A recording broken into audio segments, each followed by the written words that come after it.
उल्टा का मतलब अलग। वाल्मीकि जी ने जब रामायण लिखना आरंभ किया तो वो सीधे सीधे अपने तथ्य के ऊपर आ गए, अपने विषय के ऊपर आ गए। उनका विषय था राम जी का चरित्र अंकन करना, इसलिए प्रथम सर्ग से ही उन्होंने राम की कथा आरंभ कर दी। लेकिन रामचरितमानस में बाल कांड के 191 दोहे में जाकर के आपको राम जी का दर्शन होगा, क्योंकि 191 दोहे के बाद राम जी का अवतरण इस धरती पर होता है। भय प्रगट कृपाला दीन दयाला, ये 191 दोहे के बाद आता है। आप सोच के देखिए, तो 191 दोहों तक उन्होंने क्या किया, उन सैकड़ों चौपाइयों में उन्होंने क्या किया? तो उन्होंने पहले तो ये बताया, पहले सबकी वंदना की, गुरु की वंदना जो हमारी परंपरा है, संतों की वंदना, और यहाँ तक कि असंतों की भी वंदना, दुष्टों की भी वंदना। और ये सब करके उन्होंने बताया कि रामचरितमानस नाम उन्होंने क्यों रखा, और उसका दायित्व, उसका श्रेय उन्होंने स्वयं नहीं लिया। उन्होंने कहा रचि महेश निज मानस राखा, यानी ये जो राम कथा मैं लिखने जा रहा हूँ, ये मेरी राम कथा नहीं है, इसमें मेरा कोई भी योगदान नहीं है। इस राम कथा को पहले रचि महेश, महेश मैंने शिव जी ने पहले इसे रचा था, और निज मानस राखा, उन्होंने इसे अपने मन में रखा। तो मानस के यहाँ पे दो अर्थ हो गए। मानस का अर्थ मन, यानी भगवान शिव के मन से ये कथा निकली है। और दूसरी बात है, मानस का अर्थ है मानसरोवर। मानसरोवर की विशेषता क्या है? बहुत सारी विशेषताएं हैं, मैं एक बात बताऊंगी कि कोई भी जो सरोवर होता है, नदी और सरोवर में अंतर क्या है? नदी के केवल दो घाट होते हैं, दो किनारे होते हैं। ये नदी है, एक किनारा इधर, एक किनारा उधर। लेकिन जो झील होती है, जो सरोवर होता है, उसके 4 किनारे होते हैं, 4 तट होते हैं। और 4 तट होने से लाभ क्या है? आप उधर बैठे हैं, आपको कहीं जाना नहीं है, आप यहाँ से सीधे आइए और इस मानसरोवर में आकर के डुबकी लगा लीजिए। मैं यहाँ हूँ, मैं यहाँ से आ सकती हूँ, शिखा जी वहाँ से आ सकती हैं, और जो इधर बैठा है वो इधर से आ सकता है। यानी इस मानसरोवर में, राम चरित रूपी मानसरोवर में, भगवान राम के चरित्र के मानसरोवर में कोई कहीं से भी आकर के डुबकी लगा सकता है। और इसीलिए तुलसीदास जी ने कहा कि रामचरितमानस के एक तट पर भगवान शिव कथा सुना रहे हैं। और किसे सुना रहे हैं? पार्वती जी को। और कहा उन्होंने, यह शुभ उमा शंभु संवादा। मेरे पति जो रामचरितमानस के, राम कथा के बहुत बड़े अध्येता, बहुत बड़े विद्वान रहे, जिन्होंने अनेक पुस्तकें लिखी हैं, और जो आज हमारे बीच नहीं हैं, लेकिन जिन्हें 24 घंटे में याद रखती हूँ, याद करती हूँ, उनका स्मरण करते हुए मैं बताऊं कि वे हमेशा मजाक भी बहुत करते थे। वो राम कथा करते थे, लेकिन बीच बीच में उनके जोक चलते रहते थे। तो उन्होंने कहा कि देखिए, तुलसीदास जी को भी लिखना पड़ा कि यह शुभ उमा शंभु संवादा, क्योंकि पति पत्नी के बीच शुभ संवाद तो होता ही नहीं है। जैसे ही संवाद आरंभ होगा, कहीं ना कहीं नोक झोंक और कलह होने लगेगा। इसलिए तुलसीदास जी ये बात जानते थे, तो उन्होंने कहा यह शुभ उमा शंभु संवादा, ये शुभ संवाद है। पति पत्नी के बीच संवाद चल रहा है, लेकिन कितना श्रेष्ठ संवाद है। क्यों?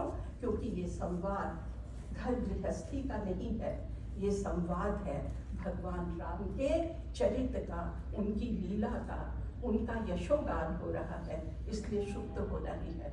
तो एक घाट पे शिव जी कथा सुना रहे हैं पार्वती जी को, दूसरे घाट पर याज्ञवल्क्य जी सुना रहे हैं भरद्वाज जी को, तीसरे घाट पर काकभूषुंडी जी सुना रहे हैं और गरुड़ जी सुन रहे हैं, और चौथे घाट पर स्वयं तुलसीदास जी ये राम कथा सुना रहे हैं, और बाकी जितने भी श्रोता हैं वो सब इसे सुन रहे हैं। और ये कह के तुलसीदास जी ने एक बहुत बड़े उद्देश्य की पूर्ति करना चाहा, और वो क्या कि राम कथा किसी एक के लिए नहीं है। राम कथा माँ पार्वती के लिए भी है, भगवान शिव के लिए भी है, यानी देवी देवताओं के लिए भी है, ये संतों के लिए भी है, ये ऋषियों के लिए भी है, ये पशु पक्षियों के लिए भी है, और ये साधारण मनुष्य के लिए भी है, जो जिस भाव से भगवान राम का स्मरण करे उसी तरह उसका कल्याण होता है। तो इसीलिए उन्होंने नाम रखा रामचरितमानस। बहुत से अनेक कारण हैं, लेकिन यहाँ ये मेरा विषय नहीं है, चूंकि मैं तो बोलने वाली नहीं थी, और सिंह साहब ने कहा कि नहीं आपको 5 मिनट बोलना है, इसलिए मैं ये बात आपके सामने रख रही हूँ। और दूसरी बात आपने प्रबंधन की कही, मैं एक बात उस प्रबंधन से संबंधित, मैं प्रबंधन आपने कहा था कि किस प्रकार रामायण में प्रबंधन है। रामायण तो प्रबंधन का ही ग्रंथ है। प्रबंधन हमारे पूरे जीवन भर प्रबंधन चलता रहता है। हर बात में हमें 10 बजे कहीं पहुंचना है, टाइम मैनेजमेंट, कैसे पहुंचेंगे, सारे काम समाप्त करके आप कैसे कहीं किसी समय पर पहुंच पाएंगे, ये भी प्रबंधन है। तो प्रबंधन तो हमारे पूरे जीवन भर, जब से हम पैदा होते हैं और जब तक रहते हैं तब तक प्रबंधन के सूत्र जो अपने जीवन में ले आते हैं वही सफल हो पाते हैं। और रामायण रामकथा हमें प्रबंधन बताती है। मैं एक उदाहरण आपको दूंगी कि जब राम जी और रावण का युद्ध हो रहा है, रामचरितमानस का उदाहरण दूंगी कि जब राम जी और रावण का युद्ध हो रहा है, तो आपको मालूम है हमारे राम जी तो तपस्वी थे, उनके पास तो कुछ था ही नहीं, शायद खड़ाऊं थी वो भी भरत जी ले गए थे। नंगे पांव हमारे राम, केवल एक धनुष बाण उनके पास और कुछ अस्त्र शस्त्र जो अगस्त ऋषि ने उन्हें दिए थे। और दूसरी ओर रावण, आप सोच सकते हैं, सोने की लंका का अधिपति, जिसके पास किसी भी चीज की कोई कमी नहीं, हर प्रकार के अस्त्र शस्त्र सब कुछ है उसके पास। और जब वो अपने रथ पर बैठ करके युद्ध के लिए आता है और राम जी को युद्ध करना है, तो विभीषण कांप उठते हैं। मुझे पहली बार जब मैंने पढ़ा तो मुझे बड़ा आश्चर्य हुआ कि विभीषण को दुखी होने की क्या आवश्यकता थी। विभीषण के बारे में लिखा तुलसीदास जी ने, रावण रथी बिरथ रघुबीरा, देखी विभीषण भयउ अधीरा। जब विभीषण ने देखा कि रावण रथ पर आ रहा है और राम जी के पास कुछ भी नहीं है, तो वो अधीर हो जाता है। और आगे चौपाइयों में कहता है कि नाथ न रथ नहीं तन पद त्राना, कहीं विधि जितब वीर बलवाना। हे राम जी, आपके ना तो पैरों में जूते हैं, ना शरीर पर कोई कवच है, आप कैसे रावण से युद्ध करेंगे। और ऐसे में राम जी को क्या होना चाहिए था, मैं प्रबंधन की बात कर रही हूँ, राम जी को हतोत्साहित हो जाना चाहिए था। राम जी को कहना चाहिए था, आपका स्वागत है, राम जी को कहना चाहिए था कि हाँ विभीषण तुम सच कह रहे हो, ये युद्ध तो जीत पाना मेरे लिए असंभव है।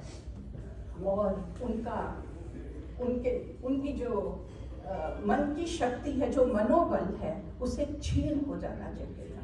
लेकिन यदि किसी नेता का मनोबल कम हो जाए तो उसकी सेना का, उसके सहयोगियों का, उसके साथियों का क्या हाल होगा, आप सोच सकते हैं। इसलिए राम जी बिना विचलित हुए विभीषण को उत्साह दिला रहे हैं और कह रहे हैं कि जिस रथ से और जिन अस्त्र शस्त्रों से युद्ध जीता जाता है विभीषण, ये वो रथ नहीं है जिससे रावण आ रहा है, वो कोई और ही रथ होता है।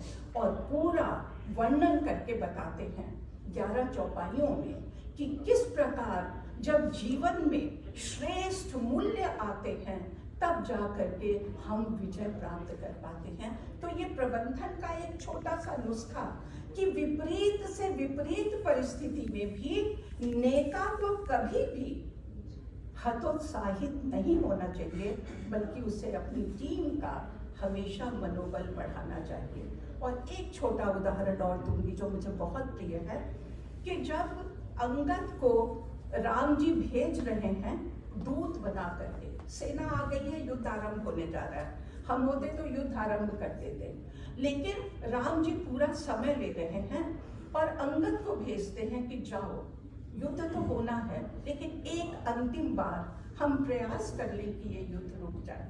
आप जाओ और जा करके रावण के पास शांति का दूत लेकर के जाओ। और जाते समय एक छोटा सा सूत्र देते हैं राम जी।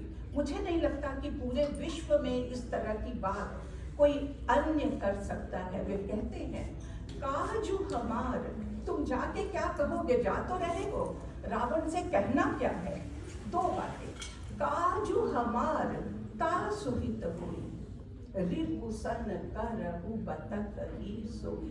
क्या मतलब, हे अंगद जब जा रहे हो रावण के पास तो क्या कहोगे कि काज हमार, ऐसी बात करना कि हमारा काम हो जाए। हमारा काम क्या है, सीता जी की ससम्मान वापसी। तो काजू हमार, हमारा काम हो जाए, लेकिन साथ ही तासुहित होई, उसका भी कल्याण हो, यानी मेरे शत्रु का भी कल्याण हो।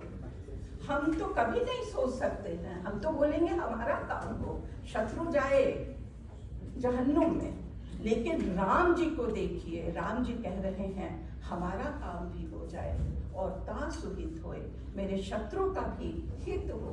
हे अंगद, इस प्रकार की बात, रिपुसन करहि बतक ही सोई, शत्रु के साथ इस प्रकार का वार्तालाप करना।